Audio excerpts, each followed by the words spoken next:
एक समय की बात है, एक गांव में दो दोस्त रहते थे। एक का नाम प्रिंस और दूसरे का नाम रुचि था। दोनों में इतनी गहरी दोस्ती थी कि दोनों जहां भी जाते थे एक दूसरे के बिना नहीं जाते थे। एक दिन की बात है, प्रिंस अपने घर से निकलता है और बिना अपने दोस्त को बुलाए जंगल की तरफ जाने लगता है। थोड़ी देर चलने के बाद अपने गांव से प्रिंस जंगल की तरफ निकल जाता है। उस सुनसान जगह में दूर दूर तक आदमी नहीं दिखते हैं और उस जंगल में सिर्फ जानवर ही दिखते हैं। थोड़ी देर चलने के बाद प्रिंस को एक पुलिस वाला मिलता है। फिर पुलिस, कहाँ जा रहे हो बेटा? अकेले इस जंगल में? यह जंगल बहुत बड़ा है, इस जंगल में बहुत जंगली जानवर रहते हैं। तो फिर प्रिंस, कुछ नहीं सर, जंगल के उस पार मेरे मामा का घर है, इस वजह से मैं अपने मामा के घर जा रहा हूँ।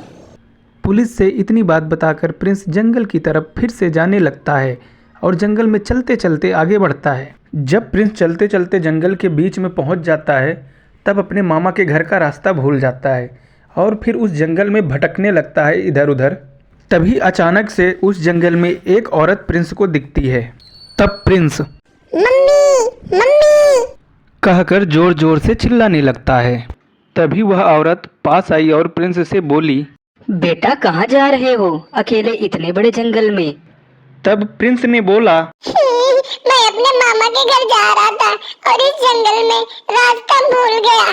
क्या आप मुझे मेरे मामा के घर पहुंचा सकती हैं क्या? इतना कहकर प्रिंस शांत हो गया।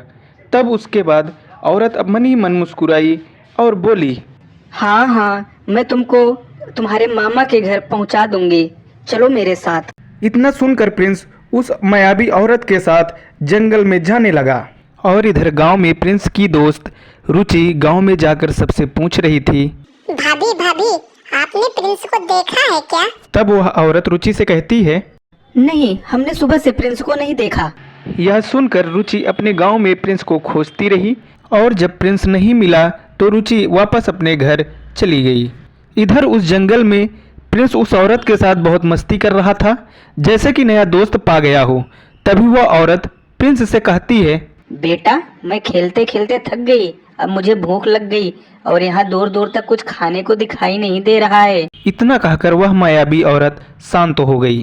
तब प्रिंस, रुको, मैं किस दिन काम आऊंगा, मैं जा रहा हूँ आपके लिए खाने को कुछ खोज के लाता हूँ। इतना कहकर प्रिंस अपने घर की तरफ वापस लौटने लगा।